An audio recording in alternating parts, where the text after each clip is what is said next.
Namaste everyone. Welcome to the Charvak podcast. This is your host Kushal Mehra. So finally, after a good gap of 45 days, Abhijit Iyer is back on the podcast. This time today we are going to be talking about what is architecture and how does Indian architecture measure up. Abhijit, welcome back. Where has Abhijit disappeared now? What a wonderful start. ओए आवाज आ रही है तेरे को? You're अभी breaking तो up. इसको आवाज आ रही I थी. couldn't hear a word of what you No, said. no. हाँ, अब ठीक Okay, है. it's okay. अभी आई वही एज ऑलवेज अभिजीत का इंटरनेट स्लो था so we have started on a very मेरा ऑस्पिशियस नोट इंटरनेट स्लो तो नहीं अब है. मेरा चुतिया कंप्यूटर स्लो है, and that's because it's 8 years old. It's being replaced this year, so don't worry. Because when I do it from the phone, it's perfect. So it was never a problem with the internet. It was a problem with the computer. ठीक है, चलो. okay so Abhijit, let's start like this. So for today obviously we will have to give some certain basic definitions. Once again I'll repeat the title as you had suggested. So you had said we'll call this what is architecture and how does Indian architecture measure up. So Abhijit, I'm going to leave it to you make your points the way you do, but my only request to you will be, let us start with what is architecture and maybe a basic definitional flow, and then we go into the detailed phases. Yeah. Perfect. So what I'll do is I've got a PPT, but I'm not going to run it as a PPT because, for the viewers, I want to expand certain images and things like that. So I'm going to run it in the raw PPT format, which is you're going to see how a PPT is formed kind of thing. So if you could share the screen, I'm going to go up. Okay. Can you all see this? Yes, Abhijit, it's visible. Brilliant. Okay. Now, see, I want you to architecture, and you've already known where this thing is going, why India sucks. So let's first define architecture, shall we? Now, there's three elements of architecture. Technically, even a chimpanzee building a pyramid with putting bricks one on top of the other or stones one on top of the other, technically would constitute architecture. The point is, does it actually have a function? In this case, what is architecture as we define it, and the general definition. I mean, there's no one specific definition. There's an engineering definition and all of that. Is that it is a fusion of several things. One is engineering, which is a very objective criteria, right? You can say which civilization developed what skill at what point of time very quickly, and what civilization then developed it much, much, much, much later. So, for example, in sub-Saharan Africa, you would have nothing remotely that you could classify as great architecture. Northern Africa, Egypt, on the other hand, is a completely different story, right? The second part is design and decor, how you decorate a building, or the lines, the symmetry, etc. And this is highly subjective, because some people can find one sculpture beautiful, one sculpture useless. Somebody can say granite is prettier, some people can say marble is prettier. Some are very ugly people these days also tend to think cement is very beautiful. Cement sculptures are very beautiful. I don't know what the point of them are, but anyway. The third element, which frequently gets left out, is juxtaposition. Because you can take interesting aspects of different things, put it together, and still accomplish a masterpiece. And I'll show you that towards the end. Now, out of these two categories are extremely objective. Engineering is objective. What is your great engineering achievement? Very objective. Juxtaposition, again, objective, because you know who invented what, and therefore you can tell who's putting together what, who's making a mess of it, who's not making a mess of it. The design and decor is the one thing I am not going to get into. Why? Because, like I said, it is very subjective. But remember, architecture is a fusion of all three of these. This time, I'm maybe slightly going to go into, the the implications for wealth and state organization as well that's depicted in architecture that you can glean from architecture. But mostly I'm going to only deal with point 1 and point 3 out here. So I want to take you to a place in Peru called Caral. This is round about the same time, or even slightly this is the same time Harappa and things were happening. Okay, this is the same time the Egyptians were building their pyramids. And just to give you an idea of the size out here, I'm going to expand this image. Can you see the sheer size of this pyramid out here? This is in Peru. And this is really, really, really important for you to understand. Why am I showing you the Americas first? Because remember, till Christopher Columbus sets foot in America in 1492, this was a Stone Age society. Harappa was a Bronze Age society. The Aztecs, Toltecs, all Maya, they were all Stone Age. They never worked bronze. They could work gold, but gold doesn't count as Metal Age.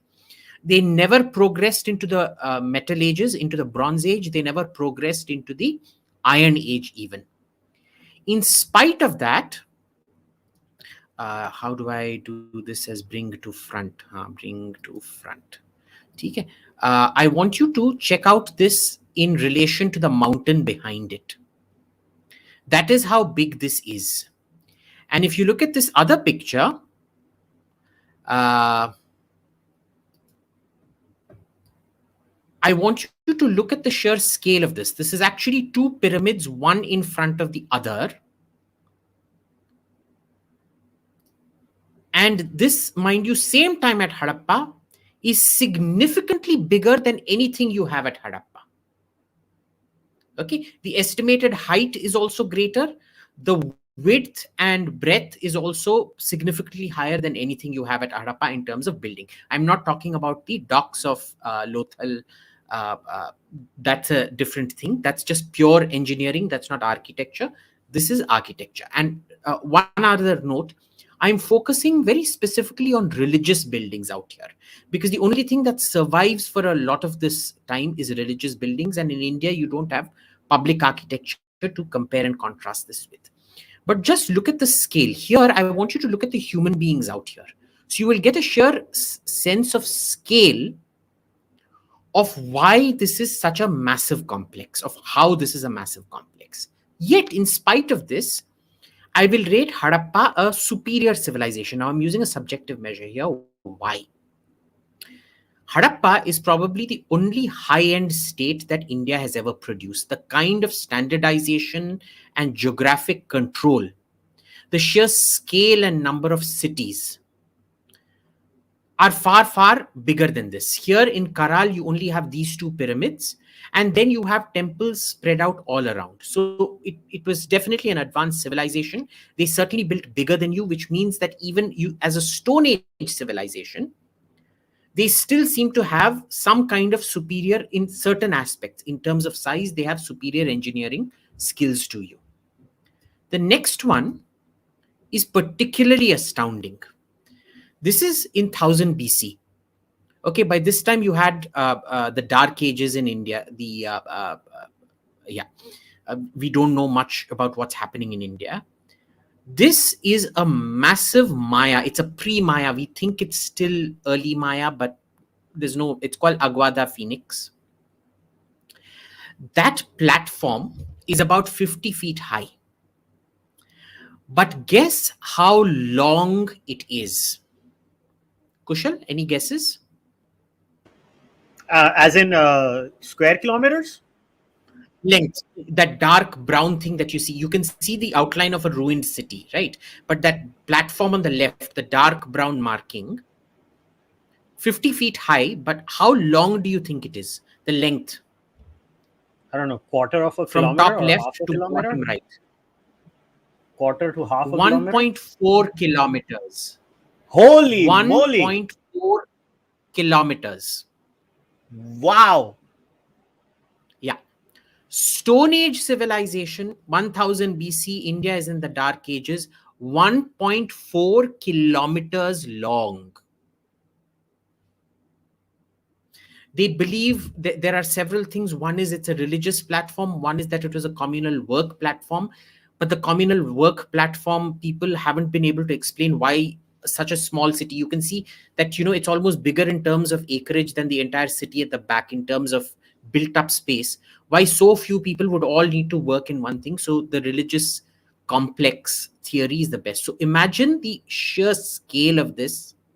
This is bigger than anything at Lothal, Kalibangan, Harappa, Mohenjo-daro, anything. Again, 2600 BC, a Stone Age civilization in America was building bigger than you. 1000 BC, when you're going through your dark ages, somebody is still building bigger than you. Stone Age people are building bigger than you, even though you have entered the Iron Age at this point of time. This is 300 BC. It's Monte Alban, somewhere in क्या कहते हैं इसको?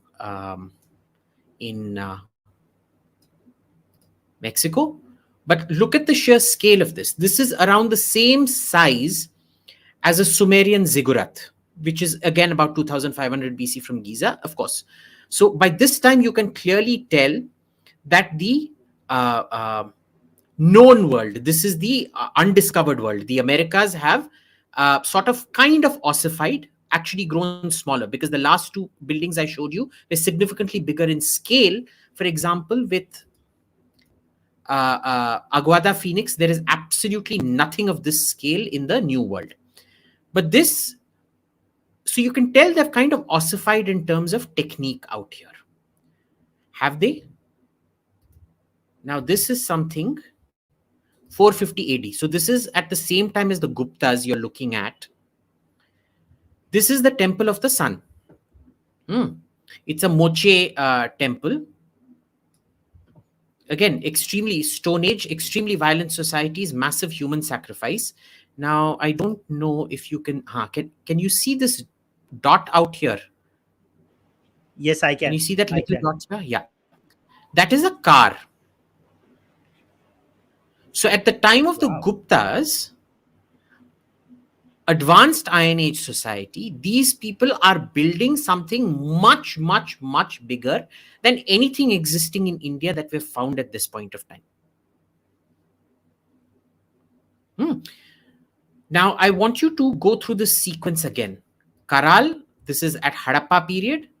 This is the so-called Rigvedic Dark Ages. I don't agree with Rigvedic Dark Ages, but anyway, that's what it's called. This is around the time of the Mauryas. Mind you, this building is bigger than anything the Mauryas built. And this is at the time of the Guptas, and it is bigger than anything the Guptas or the Mauryas or the Harappans ever built. Okay. Then let's come to, so the biggest Hindu temple that we know of in our history. And this presentation is going to stop roundabout when the Muslims start coming in, the Turks start coming in.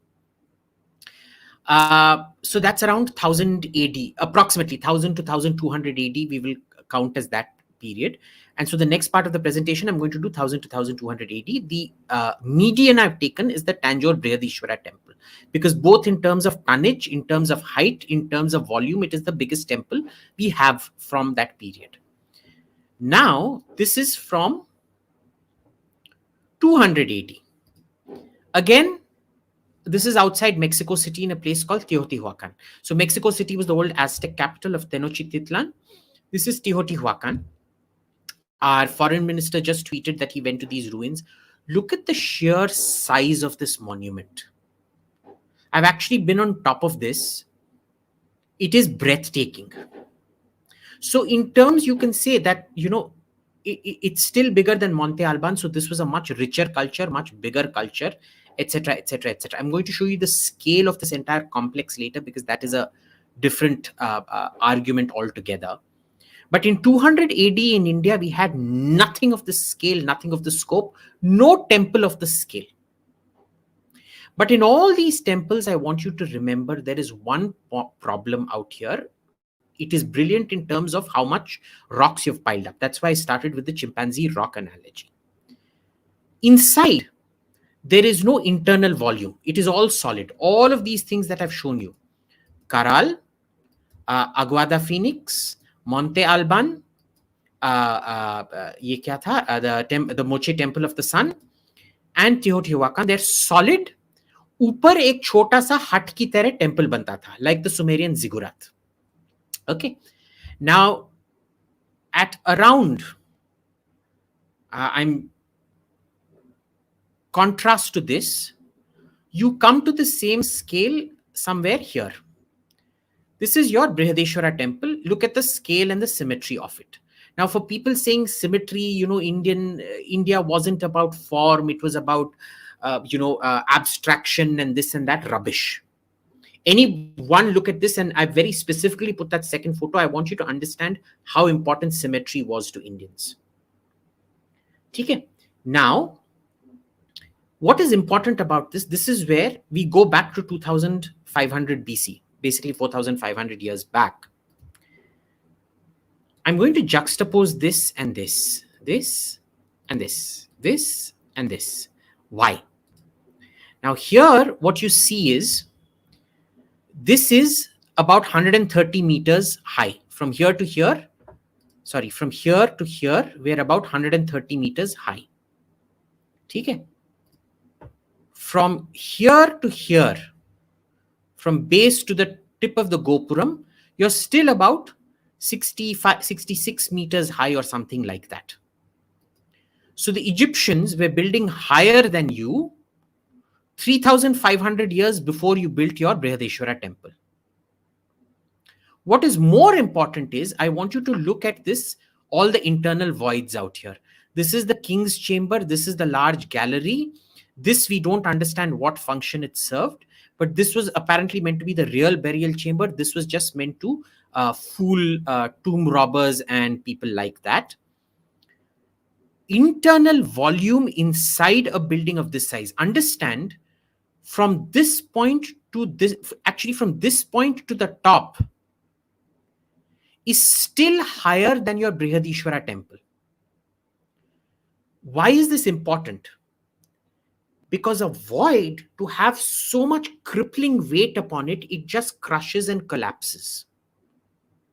So creating an internal void under so much tonnage, this is a few million tons of stone. It is a huge engineering marvel. And they pulled it off. Okay, you've got more of a height over this particular chamber, and you see the way this is structured. This is to shift the height away. So the pressure is coming down. They are shifting the pressure onto the sides of the building. Then they are putting 4 more slabs of stone here to shift pressure away, to create what was the former burial chamber. The king was never buried out there. So that was that. So this is amazing engineering. For them to create, and I would really urge you to go to Google and check out how big these spaces are, or check out a video, because you'll get more sense on YouTube. It carries more than the entire height of the Brihadishwara temple on top of it, 3,500 years before Brihadishwara was built. Now, I want you to take you to another temple. This is the Meenakshi Amman temple in Madurai. Okay, I'm going to expand this and bring this to front. Now, these pillars, if you look at them, they're about what? 15, 20 feet high maximum. And this particular hall is built somewhere between the 1400s and 1700s, because the original temple was apparently destroyed. We still don't know what this is. And now I want you to look at this.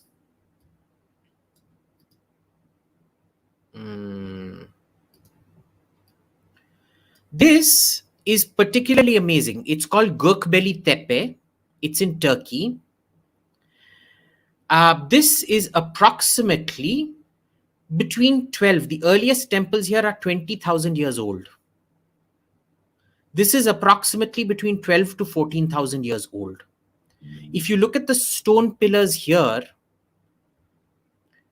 the internal ones are bigger than your Meenakshi Amman temple. The smaller ones are about the same size as your smaller pillars in the Meenakshi Amman temple. This is still before the Bronze Age you're looking at. This is the Stone Age in the known world in Turkey. They are already building things bigger than you can almost 11,000 years later. Okay, it's not the same scale, but the height is there. Now,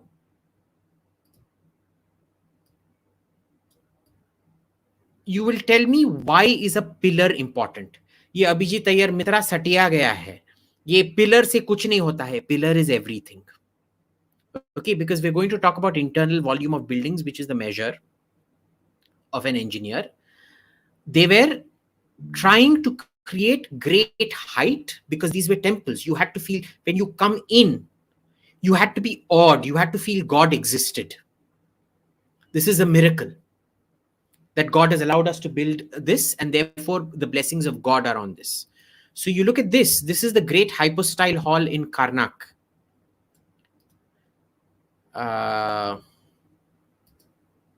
This is around 3,400 years old. Look at the sheer size of these pillars. Can you see the human beings here? Yep. That is the size of your human beings here. And look at this. Bring to front. And look at the size of human beings here. Mm-hmm. So understand the scale. Even 3,400 years before you start building, well, about 2,400, well, 3,000 years before you build your Meenakshi Amman temple, they are building things like this. Now look at the pillars. They're really thick. You won't call them slender or beautiful or whatever. And this is where Persepolis comes in. Now bring to front. Look how slender this is. This is approximately 400 BC. First, they're bigger than you. The pillars are much bigger than yours. You can look at I specifically chose photos with people in them. Look how slender they are. Now, why is this an engineering achievement? Because you are learning, your knowledge is growing so much. This is the evolution of knowledge. Your knowledge is growing so much that instead of needing to use thick things to hold up a roof, you're using thinner, and you've got a great confidence in your engineering abilities now. You're clearly learning how to measure, weigh weights and things like that, and able to pull this thing off. Okay. So look how slender these things are. Now, look at internal volume. This is the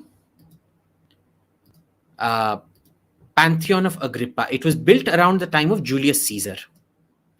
ठीक है ना? So far I've shown you load bearing. Load bearing कैसे, what you call the Western core, and even a Stone Age civilization that was isolated. Mind you, India was never isolated from Rome. India was never isolated from Egypt or Mesopotamia or Persia. Stone Age Americas, which were considerably, totally isolated from you, were still, with Stone Age technology, able to build bigger, higher, and much more massively than you were able to. Now, why are spin and span important? Because they determine internal volume. Look at the internal volume of this building. It's the holding capacity. Today, everything, your airport, everything is based on internal volume. Now they will tell you, bhai, dekh, ye internal volume na, in our temples, we have this concept of Garbhagriha. It's meant to be very small. It's meant to be a sacred space where you're meant to worship and things like that. Rubbish. It's not. And I'll show you that later with the Brihadishwara temple. But look what kind of internal volume these people were able to achieve. You can actually see it better in this photo, where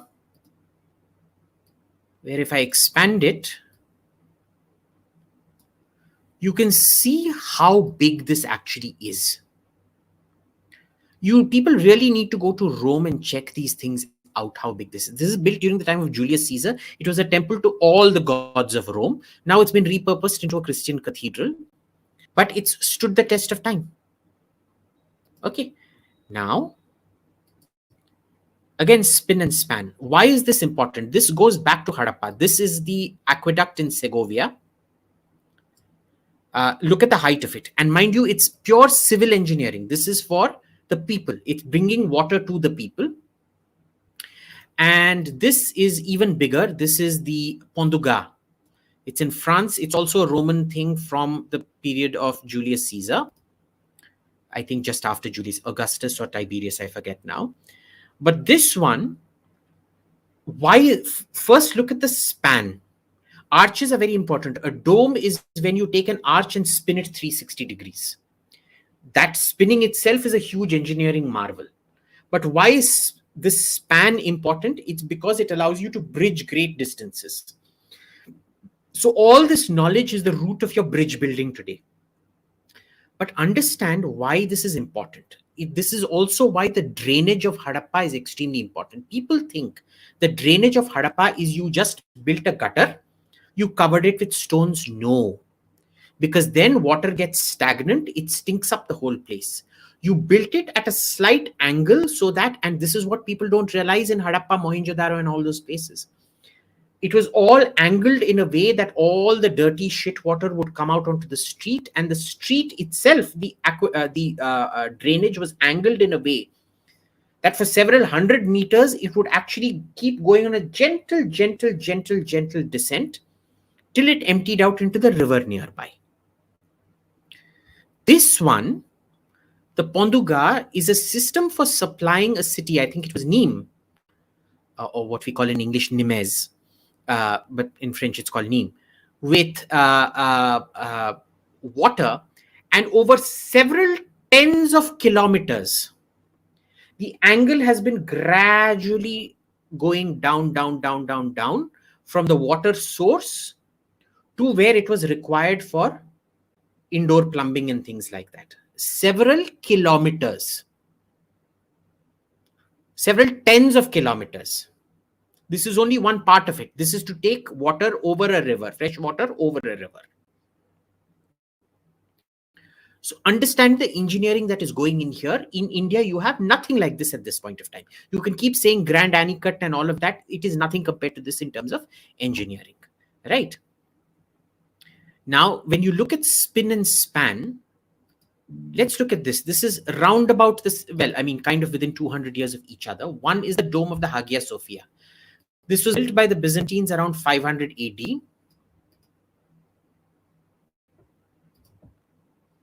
Look at the sheer size of this.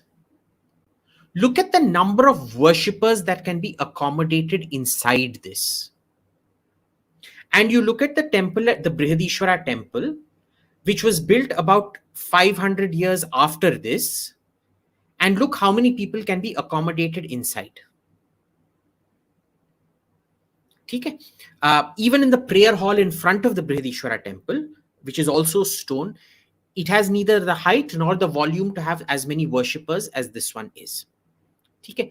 And this, mind you, for a country that was infinitely more populous than Byzantium at that point of time. This is again an example of spin and span. This is around 250, 300 AD. This is the Great Arch of Tisfun outside Baghdad. This is the palace of the Persian king. In that time, Iran was, well, Iraq was Persia. You know, the Persian capital, Tisfun, was, Baghdad was built kind of outside the ruins of this thing. Look at the sheer size and scale of this. You have nothing like this. Absolutely nothing like this in India at any point of time. I'm showing you every example of architecture at every period of time where you have nothing compared to this. Okay? And when you ask them, the standard answer is, "Arey, hamare paas tha, isse bhi bahut bada tha. The Muslims came and destroyed everything." You will always have examples left. Why are the pyramids left? Why is the Sphinx left? You still have the Bamiyan Buddhas, the outline of the Bamiyan Buddhas left. You know, no destruction can be so complete that it removes all traces. Kushal, do you remember that famous Erickson joke? Which one? So there's a world archaeology conference where people go, And the American guy,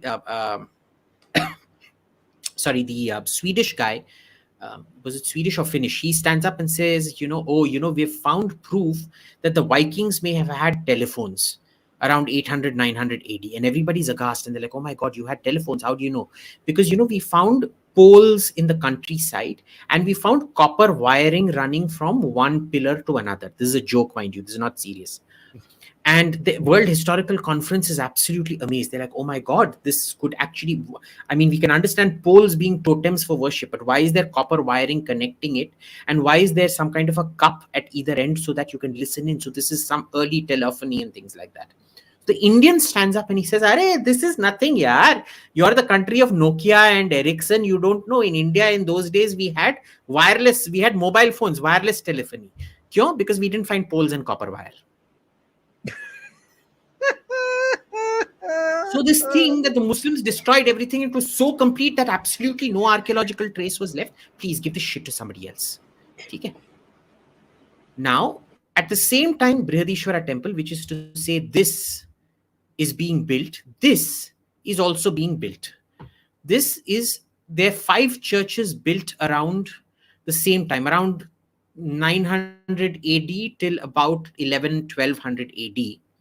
These are called the 5 Kaiser domes, the 5 imperial cathedrals of Germany. So Mainz, Cologne, this is in Speyer. This is the oldest one because it's very thick set. It's Romanesque architecture.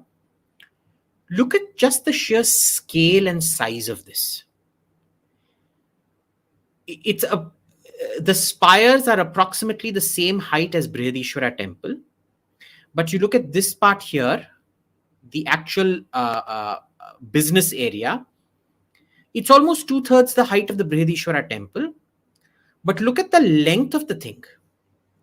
All the way from here to here, this is 120 or 130 meters, which is significantly greater. It's almost 3-4 times the length of your Brihadishwara temple in that sense, of the Sanctum Sanctorum. But if you include the prayer hall in front, it's almost double the size. But also at treble the height of the prayer hall, quadruple the height of the prayer hall. So look at the sheer internal volume that they're building at this point of time. Unfortunately, on the inside, if you look at it, look at the left here. This is the internal volume here. It's still quite massive. It's not the biggest, but it's still quite massive when you look at it. Look at the average size of the human being here compared to the general height of this entire thing out here. Now, when people say that Indians did not try to construct, we had a different philosophy of architecture, you did try to construct, Baba. This is again the Brihadishwara temple. You couldn't build the Vimana, the hollow in the Vimana right up to here, so you cut it off here. But this is the corbelling that was used. Now, remember this corbelling here, this octagonal structure here? It's basically the same thing that the Egyptians managed, greater volume. By the way, this is a greater volume, and this is a greater volume than your Brihadishwara temple that was 3,500 years later. Well, 4,500 BC, 3,500 years later. These are bigger internal volumes than your Sanctum Sanctorum, the Garbhagriha of your thing. And mind you, this kind of thing that you're seeing, it's not the same, but it's very similar. It's the same thing of removing pressure from the crushing weight of the top and moving it to the sides of the building and ultimately into the ground. Okay, so the pressure moves like this. So this is what you're seeing with this. So we did try to create internal volume. It's just that we weren't terribly good at creating internal volume. So isme dekh lo, I'm going to expand this. This is how the approximate thing looks on the inside where the Shivalinga is. And this is the thing over the Shivalinga, right? It doesn't go the full length. You're still trying very hard. So there's 2 parts. There's one where it had to be cut off, and then there is some other hollow out there. So you couldn't even manage a complete full vacant space out there. And mind you, you are not able to manage this vacant space up here. You are trying, because there is a second void up here. You are trying to create a vacant space when these guys have created a massive vacant space that is not so tiny as this from side to side. It is so long from side to side, 130 odd meters.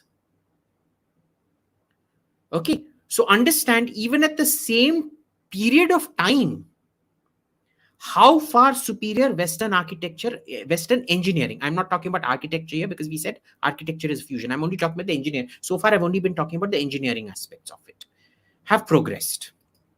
Now, I want you to look at the evolution of how this happens. Both of these are around 1000 AD. This is what I showed you before, the Spire Dome. This is the Cathedral of Montreal.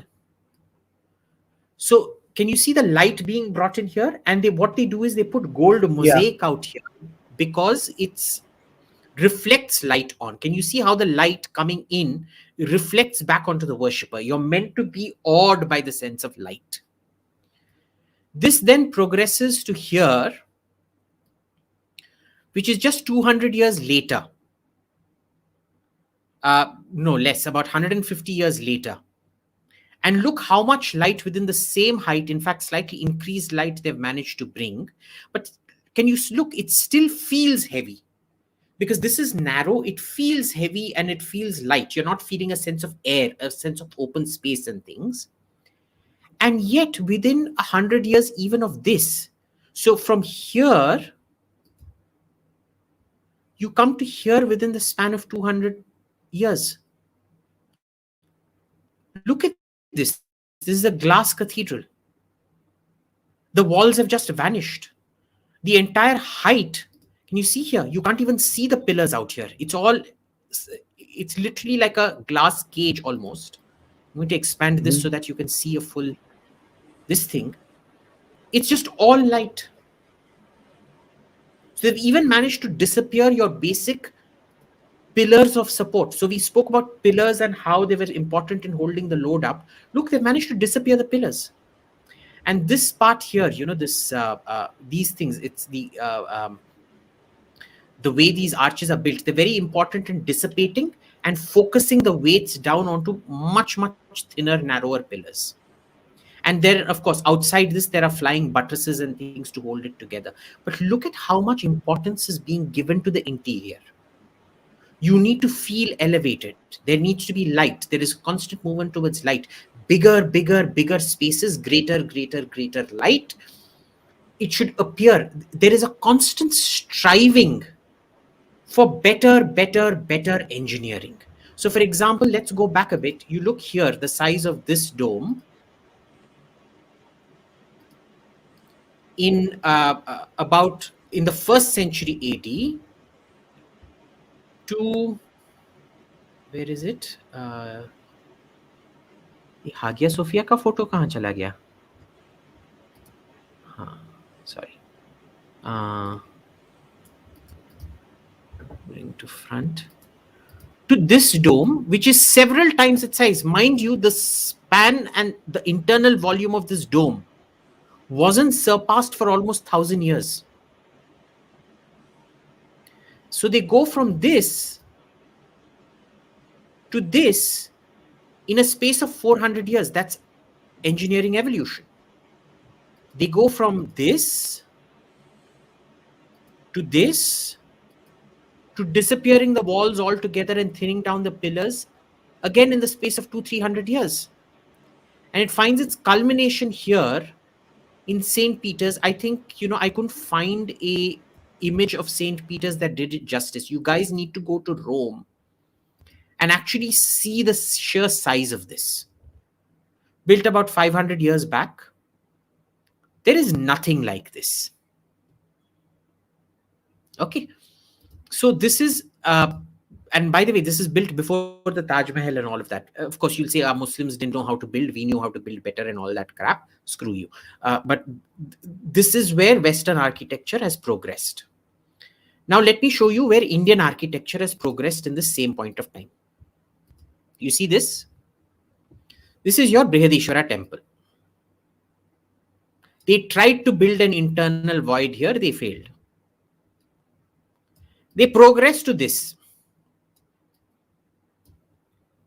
Same thing, no innovation in engineering at all.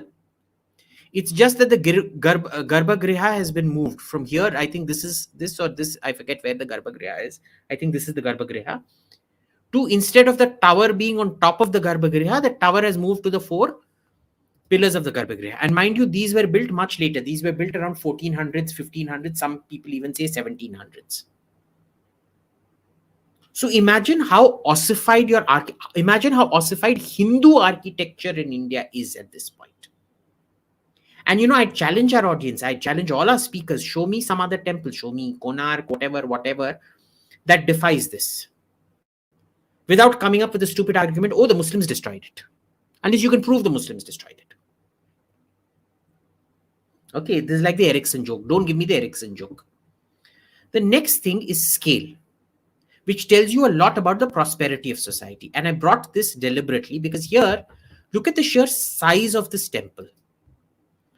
The temple complex, right? It shows you that there has been a significant expansion of wealth for there to be so many buildings, administrative buildings, etc., in the same complex. This is much later, of course. But then look at these. A Stone Age society in 200 AD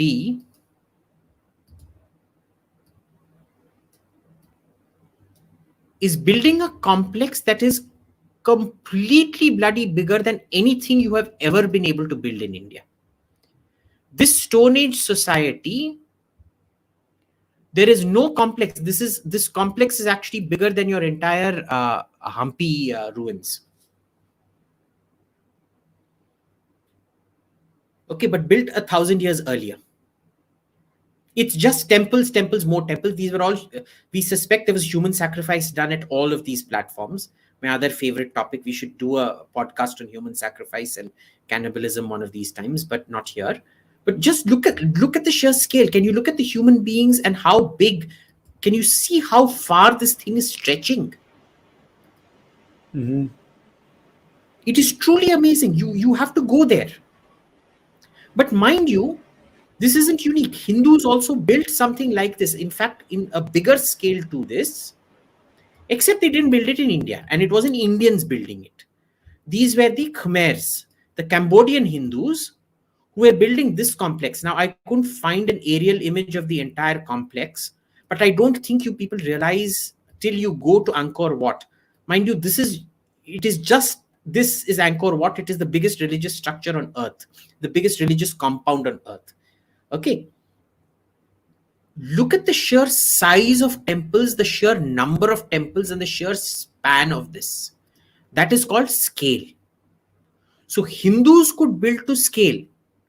This is an extraordinarily prosperous society for you to have so many hundreds of temples, each one bigger than the previous temple. Mind you, normally in Tanjore, what happens is you've got the Brihadishwara temple, all other temples are small.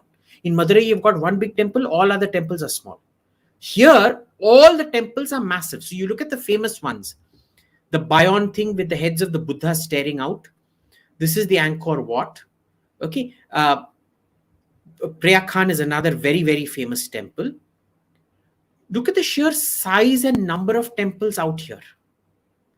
So clearly, scale was very much, and this is further east from us. If you are claiming isolation from the West, it doesn't work. Now, you remember how we talked about pillars being thinner, indicating greater engineering prowess. This is the minaret of Jam.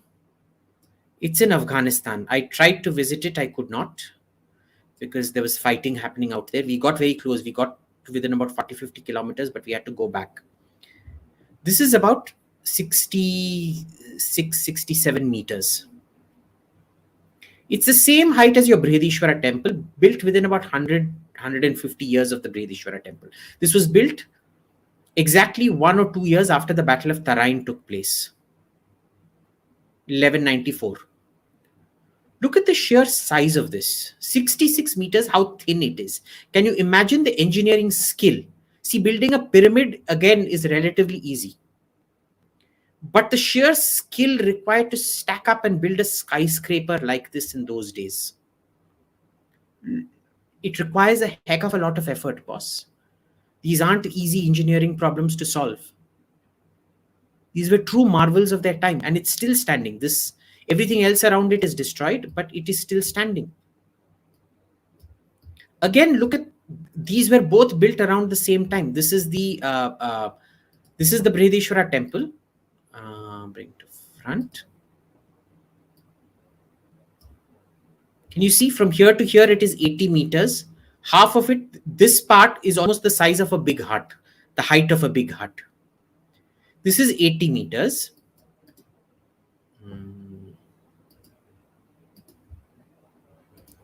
And then look at this. This is your spire, the same cathedral I showed you. 130 meters. Most of it, quite impressive height. Of course, the spires, the two spires in the tower are much bigger. These towers and things like that are even higher. But imagine this is the scale of building. So both in terms of the scale of the complex, right? You have, sorry, you have people being able to build Hindus influenced by Chora architecture. Mind you, it was the Choras who brought this kind of architecture to Cambodia. They are able to build bigger, better, in much greater quantity than you. Okay, so the problem is with India clearly, because the clearly Hindus could build. They could build monumental. If you go to Angkor, you'll realize it's actually more impressive than going to Rome. The sheer number and size of temples there are significantly more impressive. The scale and scope of the area is much more impressive than old Rome or even Byzantium. It's a true imperial city. You are not. The next category of measurement, so we've talked about engineering, is visual. It's how it influences things. Now, I've shown you how spin and span influence everything. They influence our bridges. They influence our auditoriums. They influence, like, every single football stadium or cricket stadium in the world is modeled after the Colosseum and Greek amphitheaters before that. Every theater in the world is modeled after a Greek amphitheater. So there is that influence. But you look at this, in terms of modern architecture, this was built 3,400 years ago. It's the temple of Hatshepsut. It is the founder of every single modern school of art, of architecture. From Russian brutalism to modern brutalism to, of course, it isn't as ugly as brutalism, but it's actually gorgeous. To Mussolini style, Mussolini Hitler style fascist architecture, to neoclassicalism. This was the great granddaddy of all of it. And notice this is the juxtaposition, because if you look at it, this is not an engineering marvel. I've come to juxtaposition now. They've taken relatively simple elements, but they've prioritized form follows function. It's pure function. Imagine for Queen Hatshepsut to say, you know what? I don't want all these pointless I don't want all this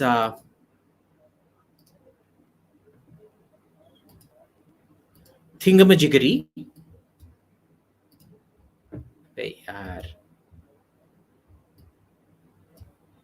I don't want all this decoration. I don't want all these hieroglyphs. I don't want all these lotus flowers on top and things. Just go for form.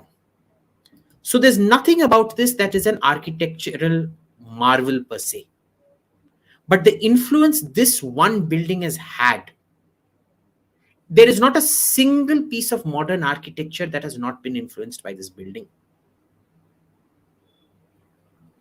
Okay, you look at some of the more decent parts of modern Delhi that were constructed, be it the new Secretariat buildings, be it the India Habitat Center, be it the India International Center. It's that same square window thing that keeps getting repeated everywhere. There is not a single modern building that does not owe its origin to this one building. And look at how visionary this woman was. She set it against the backdrop of cliffs to accentuate it. You know how fat people should only wear pinstripes, they shouldn't wear horizontal stripes or checks because it makes them look fatter. She wanted this temple to look bigger, so she offset it against cliffs so it would look bigger. They were thinking about the visual aspect of it. So look at this and then look at the visual aspect of this. See the symmetry here on the right? It's that same sense of awe and inspiration you were meant to feel. So there was nothing uniquely Indian about it. It's just that we constantly fail to achieve it. We fail to learn or we fail to improve our engineering techniques. Our metallurgy was very good. Our engineering techniques were not. Our ability to visualize, not. Our ability to influence, not. Now let's come to Mughal architecture now. This is the second last slide now. Why is this so important? Why do so many people go gaga about this? Hazard a guess from what I've told you.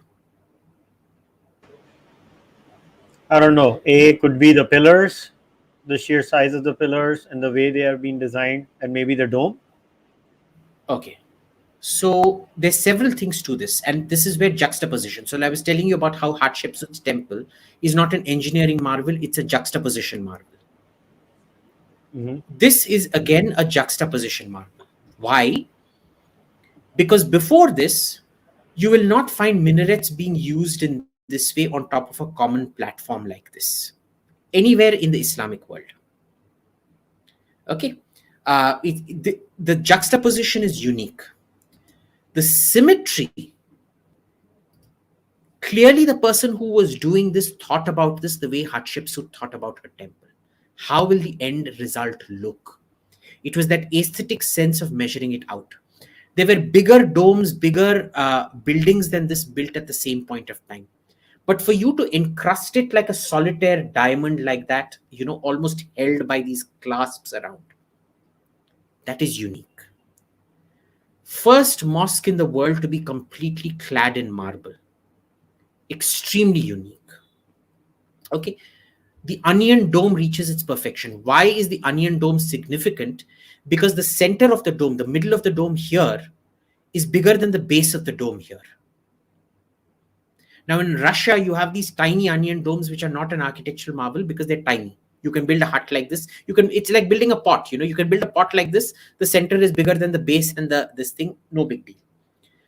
But for you to build something like this about 35, 40 meters wide with this kind of weight and height, it is extremely significant.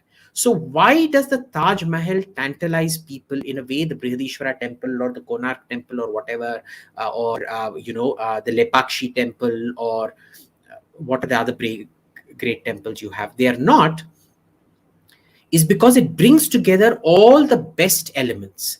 The height of the tower, the sheer scale of the building, the beauty of the onion dome, the engineering marvel of the onion dome, cladding it all in marble and juxtaposing it in a way that nobody had juxtaposed it before. Right? You look anywhere in the world, you won't find a mosque like this. This then became the norm. But you look at the blue mosque that Sultan Mehmed built in essentially to be bigger than the Hagia Sophia.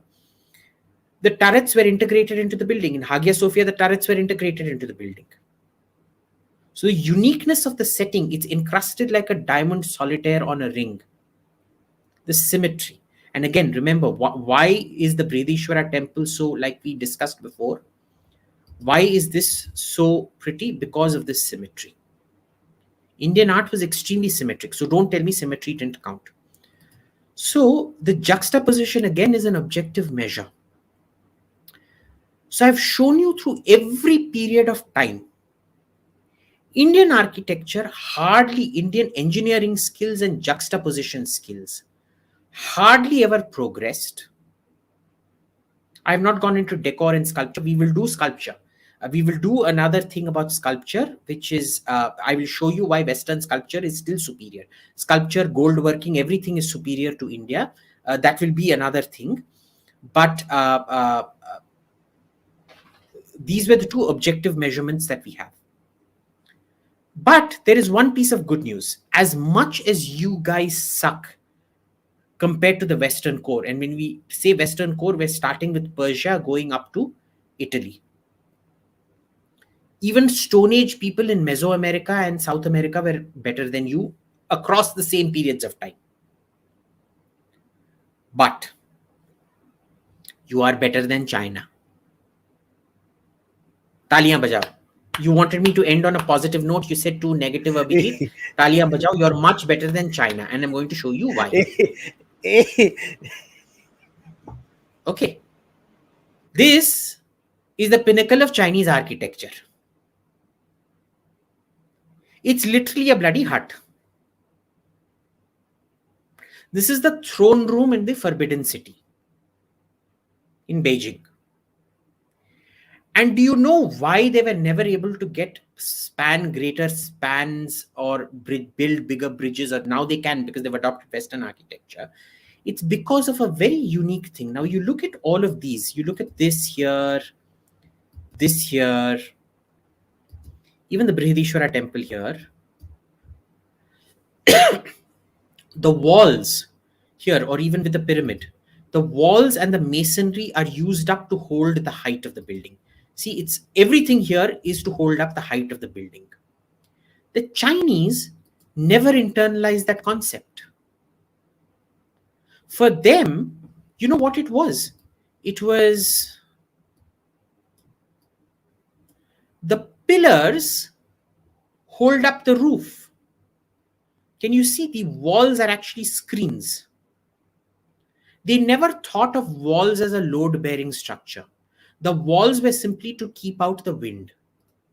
And you know, Beijing gets very cold. You can get up to minus 15, minus 20, sometimes even minus 25 in Beijing. Right? Because it's right down that, you remember when we were discussing the Turkish migrations, we were talking about that Oymyakon, Yakutsk depression that channels Arctic cool air down. It's kind of down path from there, gets freezing cold, and this was built, the walls are to keep out the wind, the pillars are to keep the thing up. So they were never able to build better than India. India was always able to build bigger internal volume than these chaps. And mind you, this is relatively new. This is built around the 1600s. So there are mental blocks sometimes. You can't understand a concept like this Chinese thing, wherein you can't internalize certain things. So that is the most important thing I'm trying to teach you. Just not having better architecture doesn't make you an inferior civilization. The Chinese have worse architecture than you. It doesn't make them an inferior civilization. The Chinese are better historians and better at history keeping than you are. That doesn't make you an inferior civilization to the Chinese. So get over this need that everything Indian is somehow superior to everything Western or Chinese or everything. It's a very small, it actually betrays more of your own inferiority complex than anything else.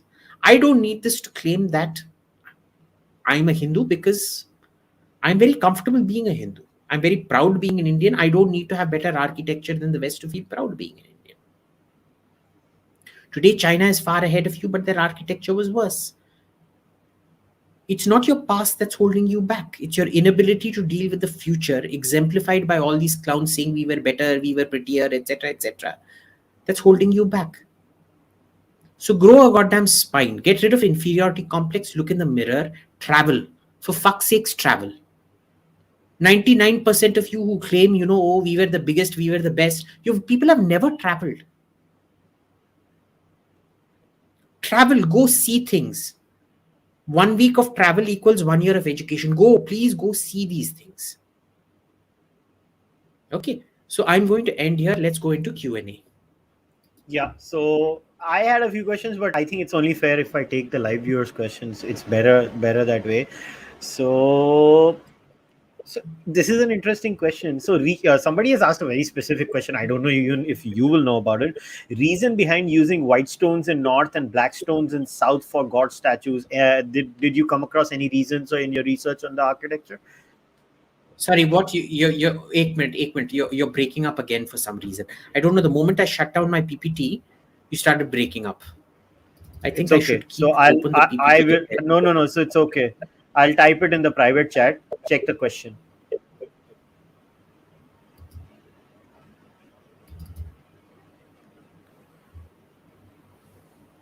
Huh, okay, now ask. Reason behind using white stones in north and black stones in the south for god statues. Do you know any specific reasons?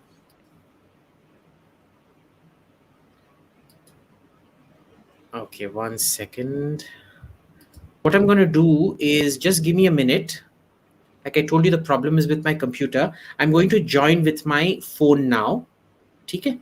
So, yeah, just give me 1 second. I'm going to log out from here and I'm going to join with my phone so I can answer your कोई बात questions नहीं. better. Come. Sorry about this, guys. We've finally see there is progress here. We have finally figured out what is wrong with Abhijit's live stream business. It's his laptop. So as we have narrowed down that it is the laptop and not the damn internet. First of all, there is a cause for celebration. मतलब अभिजीत का internet इतना सस्ता नहीं है. So first of all, that's the good part, and he's already going to upgrade his laptop soon. So till then, we have to bear with this. But don't worry, he'll be back. We'll take all the questions. You can ask your questions. Please make sure your questions are about the subject. And he's Okay. back. Can you hear Okay, me? Abhijit. Yeah, loud and clear, loud and clear. So the first question is, what do you think are the reasons behind using white stones in the north and black stones in the south for god statues? Availability. Yeah, Mostly even I was availability. thinking. Yeah, even I was thinking Right. it would be just pure Availability, availability. but there would be is look. It depends on several factors. One, of course, would be availability. Sorry, I'm just going to get my um, stand because it's painful holding it. No problem. Oh, you can see my doggies. See? Oh, everybody say hello. Okay, 1 second. Let me stabilize the tripod.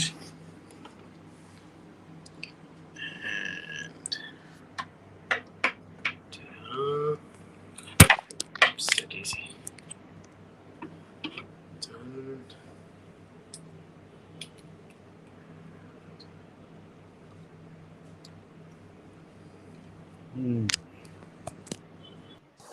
Okay, so it was availability number one. And second, it would also be the rarity of the stone sometimes. Remember, a lot of the Shivalingas and things have been broken, especially if they were precious, they were almost certainly broken. So remember, in Egypt, for example, we know porphyry, which was a rare purple granite, was used to make the statues of gods. And most of those have been broken because they were expensively broken or removed because they were considered extremely expensive stone. So in this case, it would have been availability plus the cost of the stone, because the stone, the murti itself has to be made uh, uh, with something special. But mostly it was to do with availability from all the things that we see. Okay, so this is the next question is very specific. Again, I think you may be able to answer it. What purpose did the pyramid serve? Now, the follow up comment that the person has written is, for example, Indian architecture is built for the people. Indians could have pulled off a good Indians have pulled off a gigantic structure under such situations, and what would have been the possible benefits, like what was the whole point of the pyramids, I guess, are they asking, Okay, and so then there's two saying what. parts. Okay, I understood. 1 second. So the first part is, what is the point of the pyramids? Look, we can only guess, because unlike China, where their architectural philosophy, when I explained to you, pillars to hold the roof up, walls to keep the wind out, this is written down several times over historically. So we know what their philosophy was. With Egypt, we still don't know, because all their theology, their religious thinking has largely been lost to us. So we think it was a resurrection chamber. That's the most plausible this thing, that when the pharaoh moves into the afterlife, if you look at the picture of the pyramids, the cutaway of the pyramids I showed you, you will see two slits coming from outside, ventilation chambers or whatever. They were apparently meant to align the body of the pharaoh to the Orion, to the Great Dipper, to the Big Dipper or whatever it's called, Ursa Major, because that was the star of Orion's belt. Was it Orion or was it? Yeah, I think it was Orion only. It was angled towards Orion, or the Big Dipper. I forget now. I'm sorry, I've forgotten. But it was aligned towards a constellation. And what used to happen was on the 14th or the 20th day, something like that, there used to be a resurrection ceremony where the mummified corpse, what they do is the priest would take something and they would crack the skull open from the mouth. And that gasp of that rotting, well, the preserved body, the air going in all of a sudden, it would appear that the pharaoh had come back to life. It was purely a reflex reaction of, cracking the skull open, but it would create a certain reaction which would do this thing that somehow you've come back to life. And there's a continuity out there if you look with Indian culture. In Indian culture, we don't do it anymore, but in the funeral of your father or mother, whatever, you're meant to crack the skull with bamboo. You know that, right? With a bamboo stick. It's called the Kapala Kriya. Yeah. It's called the Kapala Kriya. There's something about releasing there. It was resurrection, but resurrection is the theory we go by, number one. Number two, I think what I've tried to show to you is Indian architecture was never meant for the people. The kind of civic architecture you see in Persia, Turkey, and the Roman Empire, you never find in India. Buildings for the people, you simply do not find. It was a building. Remember, by the time most of your temples are built, caste had become quite an important issue out here. These weren't areas of inclusion, these were areas of exclusion. Which is why you did not want big gatherings. There they wanted as many people as they could fill into a church or into a mosque. Here it was reserved for the king and his few closest people inside. And anyway, you couldn't build. So, I mean, we'll never know. We'll never know how important these things were because, we can ascribe motive, but we'll never realistically know. What could India have achieved? Well, this is something we go back to the Turkish invasion series. India was never good at storing, archiving, and disseminating information. So that became, or rather the Hinduism, the survival of Hinduism series. That's where. So we might not have been able to, because you have intimate contact with all these civilizations, but you're not absorbing technology. You're not absorbing innovation. You're not even absorbing engineering.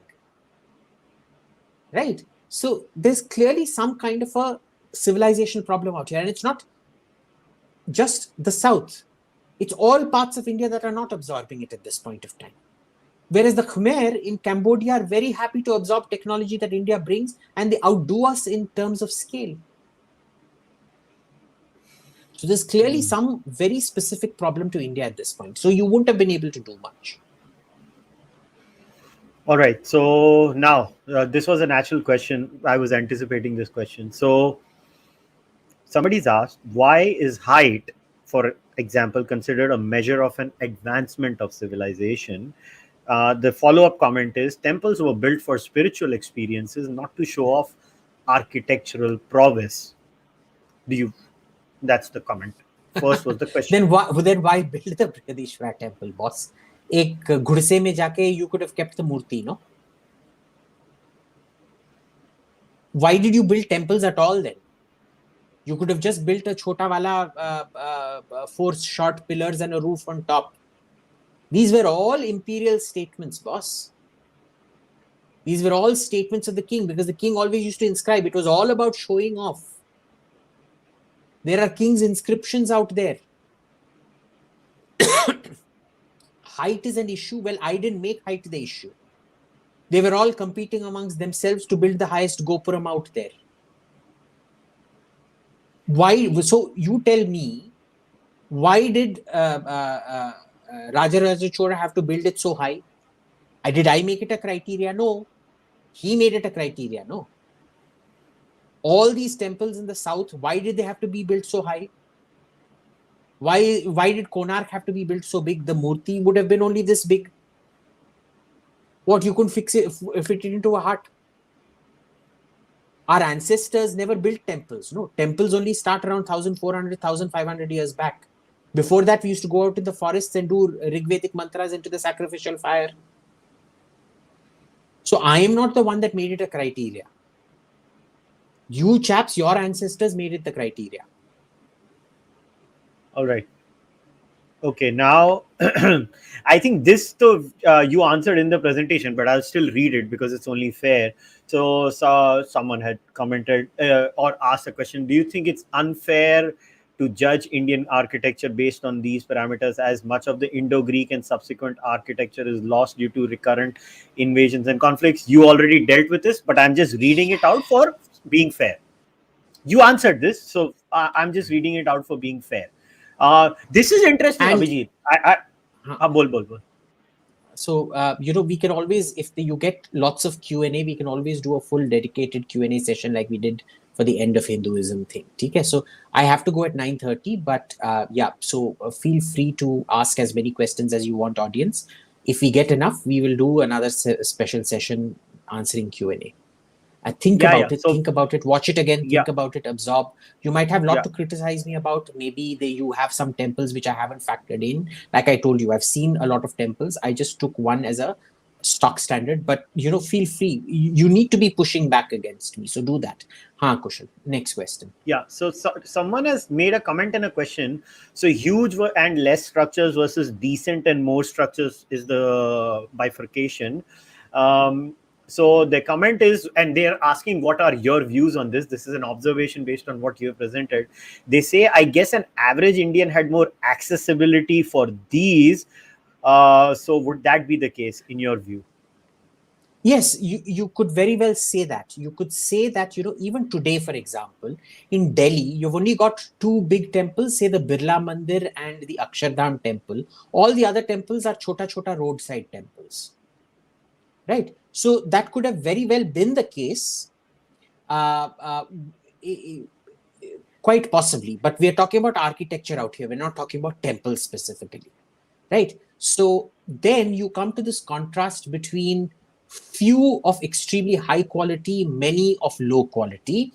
And this was the classic sort of juxtaposition that was made between Greek culture and Roman culture in the Greco-Roman world. It was historically, it was said that Greece produced little art and little architecture, all of the highest quality.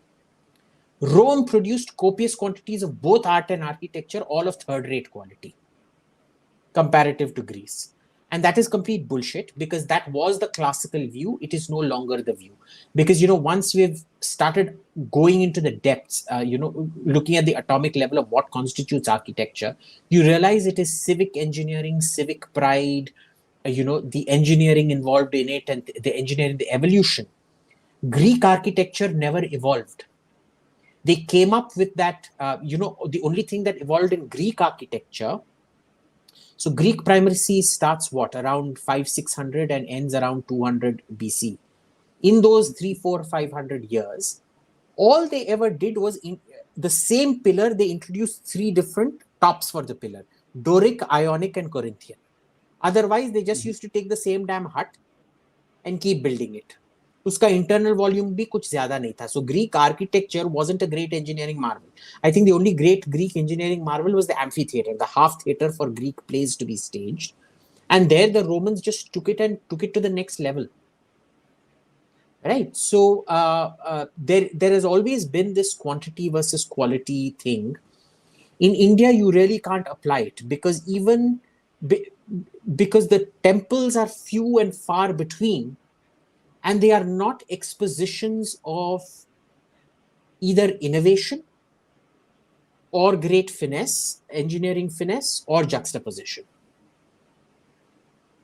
Okay, I think this one also you kind of covered in your presentation. I'm just reading it out so that in case I have not made a mistake.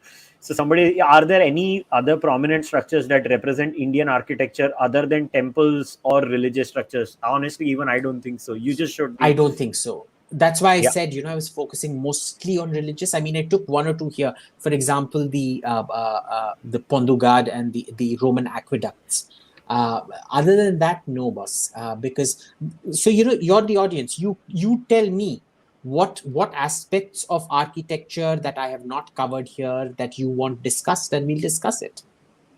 Okay, so this is a counter question to your hypothesis, I guess. So, stepwells, cave temples, rock cut temples, are these not examples of Indian vision and engineering? So, what Hmm. if they're not big? Right. What is the great architecture? What is the great engineering involved in a stepwell? So, that's your counter question to the questioner. Fair enough. We'll go to the No, next one. it's no. There's two, three parts. He asked stepwells. What else? So, it's a she, by the way. She. Stepwells, cave temples, rock cut temples. Okay. Rock cut temples and cave temples. What are you doing? You're hewing out something. The structural rigidity has always been made for you. Because remember, Mhm. why were pyramids collapsing? Why was there a danger that the top of the pyramid would collapse onto the king's burial chamber in the pyramid? Why was there a danger of the Brihadeshwara's temple's Gopuram crashing into the Sanctum Sanctorum? It is because it is an assembled structure of lots of different stones which were not all one stone. Why doesn't a mountain crash onto itself? Because it is one composite it is one unified piece of stone. Okay. It's like that. You are using the engineering of the rock itself. What is your engineering contribution? There is man hours going in and carving, but that is man hours. That is not engineering. So again, between rock temples, stone temples, and stepwells, please tell me what is the engineering marvel here? Okay, so I guess you just made this point. So you actually somebody had made the same point, but I'm just reading it out, and we'll go to the next one. We didn't have high temple spires because in Vedic times we worship elements of nature and did havan. Most of our empires lasted for only 180 years and were decentralized. So how could we have done it? So I guess what they're trying to say is maybe your comparison could be slightly unfair because of the nature of our societal structure too. I'm just making that point. No. Your dynasties lasted for 180 years. But see, in Rome, when we say Roman Empire, there was the Julio-Flavian, there was the Julian dynasty, there was the Flavian dynasty. There were several dynasties within the Roman empires. The Julian dynasty, which started with Julius Caesar, ended, I think, with Caligula. Caligula was the last of the Caligula or Nero, I forget, was the last. So if you look at Roman dynasties, they actually lasted for a much shorter period of time. You look at Byzantine dynasties, they lasted for a much shorter period of time. So Okay. where is this coming from? All right. So next question. We take the questions fast, Abhijit, because you have to go in 10 minutes. So Yeah. somebody has again said, "Isn't architecture as much as a product of the physical environment as it is of culture? India was densely forested land for centuries, maybe till the British era. Isn't that a valid point?" Sure, Somebody but is raised. you were also much more populous than all your neighbors. India was always much more populous than Egypt. It was much more populous than Greece. It was much more populous than Italy. So, so in fact, you should have much greater examples of civic availability and far more. That is the amazing thing about all of this. That the density per a million population seems less in India than it does in, say, the Mediterranean centered civilizations. It's very similar to what you find in Stone Age civilizations in Meso and South America. Okay. All right. The next question is, I think this is a very unfair because I just want to state it on record on behalf of Abhijit. This is not what Abhijit's point was, and this is what happens when people misunderstand you. Somebody has asked the question: did we have any psychological deficits? Why did we have fail to have good engineering knowledge post Harappa? I don't think so. It is about psychological deficits. I It's don't just think it's sometimes a psychology. I yeah. think it's It's a just lack of, but you can't even say lack of curiosity because look at the way theology developed. Look at the yeah. way The most philosophy developed. advanced spiritual theology is in India. Exactly. So look at the way, for example, language developed. Look at the Yeah. way grammar developed under Panini and things. Look at the way statecraft developed under Chanakya. Look at the way metallurgy developed, wood, steel, and Yeah. things like that. So Yes. why is it that in terms of military tactics and architecture, we never evolved? So there's clearly some sociological factor. The problem is we don't know what. Later Exactly. on, because of archaeology and things, we may be able to piece it together. But right now, we just don't know. We don't know that why was an otherwise extremely creative society so completely nonchalant about public goods and architecture like this. All right. So I don't And know. mind you, I it think this, happens. Just to give you a sociological example. Remember, in Europe, the development of European society, the industrialization of European society has been based on the state monopoly on violence and removing gun rights from all citizens. Not in hmm, America. America is more developed than Europe in a sense, but they give gun rights like a primitive country to everybody, like a feudal country almost. hmm. So understand these lacunas, these society lacunas, they exist. They are real. It is not psychology. It can be like with America and guns. Is it a psychological problem? No. It's a political problem. It's a fanned problem. It's almost an artificial problem in a sense. It's an ideation problem. There's several issues like that. Okay. So I don't know. This is such a long question. I'm just going to read it, and let's give fast answers, Abhi, so that we can Huh. cover. Because we only have 6 minutes. So when did the tendency to make low grade facsimiles of older temple styles set in? Is it a low self worth reaction to years of foreign rule that makes them fetishize the past and think that old is equal to holy, or is it more than that? I honestly feel this is such a complex question. How does one answer it? It is a complex, it's a very good question.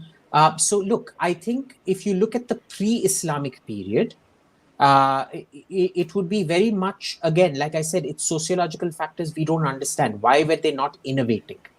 It was the same basic template that they were all following. It was just that the structure, the sculptures would change, the way the sculptures were done would change, and rough things would change here or there, right? So, for example, Hoysala and Halebidu temples are slightly different from Odia temples, which are slightly different from the Khajuraho temples, which are slightly different from the southern temples. But the basic structure and things, the Gopuram over the Sanctum Sanctorum, it never really changes. Why is that? We don't understand that. But the second part of, was it the facsimile thing today is because of, we can't look to the future. Everything we do, we want to replicate the past. Now, I can understand Rajaraja Chola using Sri Lankan slave labor and things like that, which is why they say the Brihadishwara temple is cursed, because temples are never meant to be built by slave labor. It's meant to be, you are meant to feel. You are meant to feel devotion and build a temple. It has to be voluntary. So what happens with modern temples is, at that time they were hauling stones. It was such a huge thing to haul stones, granite stones, carve them. Carving granite is very tough. There's a lot of effort that went into it. Today, you're using tractors and construction machines to build a cement temple like Akshardham temple, exactly like every other temple before. Where is the engineering skill there? Nothing. Where is the effort there? Nothing. Kuch nahi. It's a failure of imagination. It is a failure of it is your inferiority complex leaking through. I think it's just intellectual isolationism. Sometimes I feel it's just making a comment. I no, I think it's more inferiority, because it isn't intellectual isolationism. It is this need that you don't want to progress. Everything. Remember, it is a insecure society that wants to keep looking back to the past. A secure society will always look to the future. Golden Age syndrome. Same Yeah. as Wahhabis. They also Yeah. want to go back to the old Rashidun Caliphate, and the old Christians before industrialization would always look back, to the time of Christ and look for the second coming of Christ, the second Rashidun Caliphate, second Ram Rajya, all the same concept. Ossified, So, insecure societies. so I'm gonna mix 2-3 questions together. So I think this question itself is like, is there any connect between Aryan invasion, migration, and architecture? I don't know how, because Aryan invasion and migration happens even if you go by their claim 1500 BCE. So what has that got to do with the architectural period you're talking about? I don't know. But this follow-up question is good. Which dynasties had the best growth of architecture in India, if there is any? And how good, bad was military architecture like castles, etc., in India? So we should do one on military architecture separately, because I'll show Okay, you how fine. backward military architecture Cool. also was in India.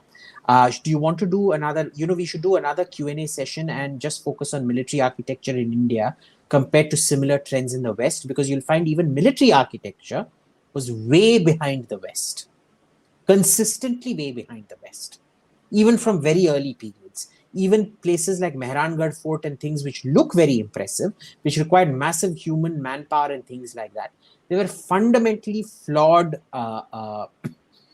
from concept to execution. Got it. So how was the archival system? I think you talked about archivals. So how was the archival system in Khmer and other civilization based in tropics? That's a question Not somebody very asked. good. The Egyptian archiving was extraordinary, because remember, Egypt was a very dry place. In spite of the Mhm. Nile, there's only so much evaporation that happens. So Mhm. papyri, plus they also used to write on clay tablets and things like that. Papyrus was very expensive. So a lot of Mhm. it is actually preserved. You actually have letters written by Ramesses to the Hittite king and by Tutankhamun's widow to the Hittite king, preserved. Literally, Mhm. these were pieces, tablets that the queen of Egypt, the king of Egypt, and the Hittite emperor would have seen. They would have stamped with their own rings and things like that. We can still see them in India, and even in Cambodia. It's all pretty much only what is carved in stone, because the leaves have all been destroyed. We used to write on leaves, so it's all destroyed. There was no Okay, concept of one. permanence. Okay, one last question, and we'll wrap it up because I know your time is up. So, what is your opinion on the planned architecture of the Ayodhya temple? Do you think it's an opportunity lost? Give us short answer, and then we'll wrap it up. Huge opportunity lost, boss. Huge. You could have made some stunning modern architecture. I'd all urge you to go to the temple in Pondicherry in Auroville. You go in there, that sense of peace that permeates. It's abstract. Is amazing. But you want to do the same thing of replicating, uh, uh, you know, uh, some how you think the temple existed, and you've carved everything with machine tools. So it's not even an architectural or engineering to chodi, though it's not even architecturally that big an achievement. So best of luck. All Every right, society guys. gets what it deserves. Well, guys, here's the thing. Now, these are my comments. I also had questions, but I tried to take your questions as much as possible. Abhijit has to go, so we'll wrap today's discussion up. This discussion has not ended at all. We'll do follow up discussions. I'll talk to Abhijit and we'll figure out a date and when we want to do follow up discussions about this. Maybe we'll pick some day 2 weeks down the line, because, first of all, digest what he has said. I'm not going to make this into an audio podcast because you will not get it until and unless you don't have a visual experience of the presentation. So this will not be an audio podcast. This will be a YouTube exclusive. Even the follow-ups where Abhijit is going to show a lot of imagery are going to be only YouTube exclusives, because it's no point. I can extract the audio. It makes no sense. So watch this, digest it, and then write down your questions. And whenever Abhijit and I have our follow-up discussion where Abhijit takes up into the fort architecture and follows up with other styles, where, like he mentioned, he's going to talk about the sculptures and everything, we'll take them all together. We'll end today's discussion. I hope, try and understand what Abhijit is saying. Look, it's very easy to get triggered. Don't get triggered. Try and understand what he's saying. The tragedy of discourse is people just look to, people are always looking to find something to get outraged about. That's not the point. Abhijit said he's a proud Hindu and a proud Indian. He just thinks you got to learn the best from the others. I think India taught the Greeks monism. Didn't they learn from us and become better at monism from us? I mean, what the and hell? and mathematics and theology, a lot of Yeah, things we taught them. yeah. So that's the point. So Medicine. Abhijit, Yeah, so we'll end today's discussion, Abhijit. As always, good job making people triggered. I'll see you next time. Trigger, trigger, trigger, trigger, trigger, trigger. Okay, guys, we'll end today's discussion. You know the drill. If you want to support the podcast, you can become a member on YouTube, Patreon, or send your donations directly to UPI or buy the merch. By the way, I think Kadak Merch is coming up with a promo sale in this month. Whenever it comes, I'll announce it on Twitter and Facebook and wherever you are. I'll see you next time. Until then, take care.